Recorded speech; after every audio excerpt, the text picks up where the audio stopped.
والدین کے گزرنے کے بعد عام طور پر سوال ہوتا ہے کہ کیا کریں؟ کیا کریں نہیں، دعا کریں۔ یہ دعا ایک ایسی چیز ہے جس سے والدین کے درجات بلند ہوتے رہتے ہیں، اور وہاں وہ پوچھتے ہیں کہ اے اللہ میرے درجے بلند ہونے کے سبب کیا ہیں؟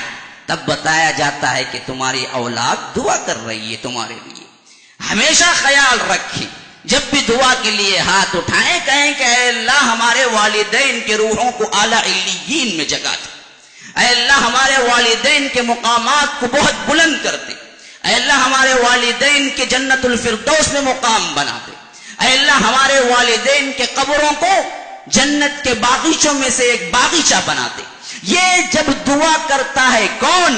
1.5 روپیے کا مولوی نہیں، 11.25 روپیے کا فاتحہ کرنے والا نہیں، یہ خود کا بیٹا کرتا ہے تو اثر کرتا ہے۔ ہم دعا بھی مانگنا چاہتے ہیں، فاتحہ بھی پڑھوانا چاہتے ہیں تو 11.25 روپے کا مولوی کو بلاتے ہیں۔ اسے تمہارے والد سے کیا غرض ہے؟ اسے تو وہ پیسے سے غرض ہے۔ پہلے ہی دے کے کہو کہ نو جی پڑھو مت تو وہ بولے گا السلام علیکم، بڑا ہی شکریہ مولوی صاحب، تمہیں پہلے پیسہ دے دیے، میں جا کے آتا ہوں بولے۔ اسے کیا ہے؟ آپ کے والد سے اسے دلی انسیت ہے۔ ارے آپ کو کرنا چاہیے، اولاد کو ایسے تیار کریں کہ وہ آپ کے بعد آپ کے لیے صدقہ جاریہ بن جائے، عذاب جاریہ نہ بنے۔ آج مسلمانوں کو اس کی فکر کرنی چاہیے، اپنی اولاد کو اس نظر سے تولنا چاہیے، اپنی اولاد کو اس نظر سے پرورش کرنا چاہیے، یہ اولاد میرے لیے صدقہ جاریہ بنے گی، یہ عذاب جاریہ بنے گی۔ آپ اس کو ڈانس سکھائیں، آپ اس کو فحاشی و عریانی سکھائیں، آپ اس کو بگاڑ کے تمام اسباب لے کر دیں اور مر جائیں تو بتائیے وہ ثواب جاریہ ہے یا عذاب جاریہ ہے؟ وہ عذاب جاریہ بنے گی۔ وہ جو عمل آپ نے اس کے لیے ساتھ دے کے کیا ہے، جہاں جہاں وہ گناہ کرے گا اس کا عذاب بھی آپ پر آئے گا۔ آپ ایسی اولاد کو تیار کریں جو آپ کے لیے ثواب جاریہ بن جائے۔ ایسے حالات بھی دیکھنے میں آتے ہیں، خون کے آنسو رونا پڑتے ہیں، والد کا جنازہ ہے، باہر دستی بن کے اولاد کھڑی ہوئی ہے، کیا پیشاب کی پاکی نہیں مولوی صاحب؟ ارے بدبخت، باپ کا جنازہ ہے، باپ کا جنازہ پڑھنے کی ہمت نہیں ہے تیرے اندر، پڑھانا تو بہت دور کی بات ہے، پڑھنا بھی نہیں چاہتا۔ ایسی اولاد کو تیار کر کے مرا تو باپ کا جنازہ پڑھنے کا ہی آتا ہے، اس وقت بھی کہتا ہے پاکی نہیں ہے۔ ایسا بدبخت وہ عذاب جاریہ بنے گا یا ثواب جاریہ بنے گا۔ ایسے کتنے ہیں جو مولوی صاحب کو ڈھونڈ کے لے آتے ہیں، غسل کروانا ہے غسال کو ڈھونڈتے پھرتا ہے، تیرا والد مرا ہے، ابھی اس کو چھونے کے لیے ڈر ہے تجھ کو؟ ایسی اولاد ہے جس کو تیرے والد کا کفن دفن نہیں آتا، تیرا اولاد انجینئر ہے، ڈاکٹر ہے، وکیل ہے، فلاں ہے، لیکن باپ کو نہلانا دھلانا نہیں آتا، کفنانا دفنانا نہیں آتا، نماز جنازہ پڑھانا نہیں آتا۔ ایسی اولاد کو تیار کر کے ان کے لیے خون پسینہ بہا کر اپنی کمائی ان پہ خرچ کر کے مرتا ہے انسان، کیا لے کے جاتا ہے؟ عذاب جاریہ لے کے جاتا ہے۔ اے اولاد کو تیار کرنے کے لیے تم اللہ کو ناراض کر دیتے ہو۔ اس طرح کی اولاد تمہارے لیے اچھا بنے گی، نہ دنیا میں اچھا بنے گی نہ آخرت میں اچھا بنے گی۔ دنیا میں ایسی اولاد کو تیار کرو، ایسی اولاد کو تیار کرو، اگر تمہارا اپنا مقام بھی جنت میں گھٹ جائے تو اولاد کے ذریعے بلند مقام پہ تم پہنچ جاؤ۔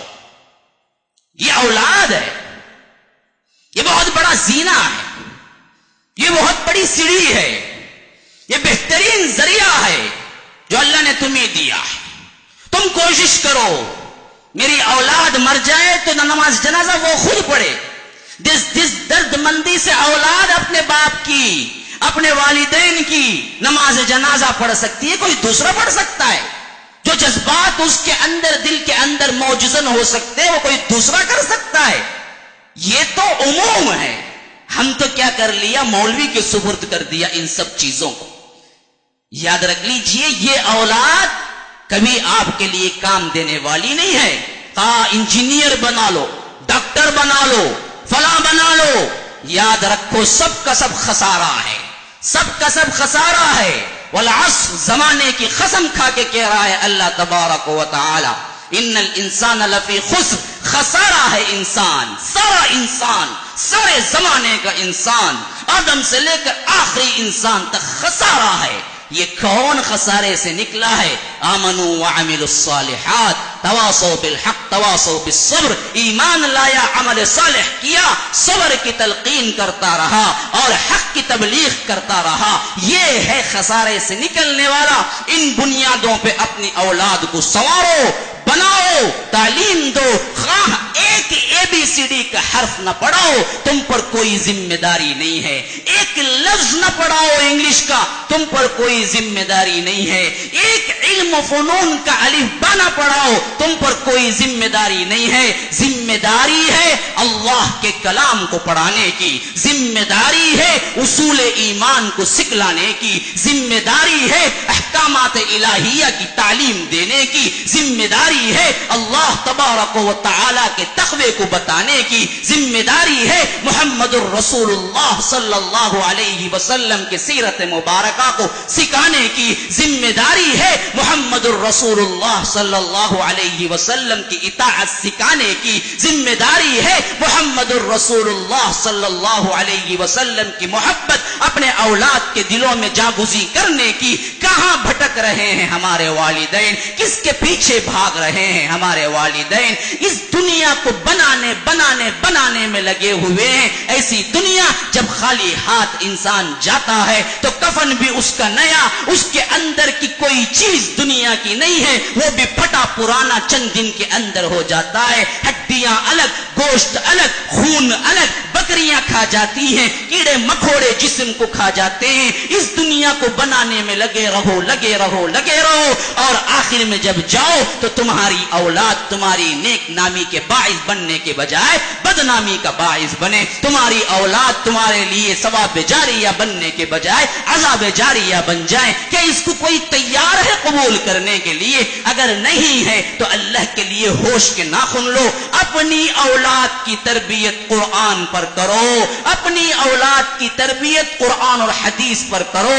اپنی اولاد کو تعلیم دو قرآن و سنت کی، سکھاؤ قرآن، اگر نہیں آتا ہے تو خود سیکھو، اداروں میں داخل کرو، مراکز میں داخل کرو، پیچھے لگو کہ اللہ کا کوئی بندہ، تمہارے اولاد میں سے کوئی ایک بندہ، کوئی ایک اولاد کم از کم قرآن کا ایک سورہ بھی یاد کر لے تو وہ تمہارے لیے صدقہ جاریہ ہے۔ آج ہم نے اس کے لیے انتہائی لاپرواہ اولاد کچھ کرے نہیں، حق ہے پوچھا جائے گا اور آپ ہی کے لیے نقصان ہے۔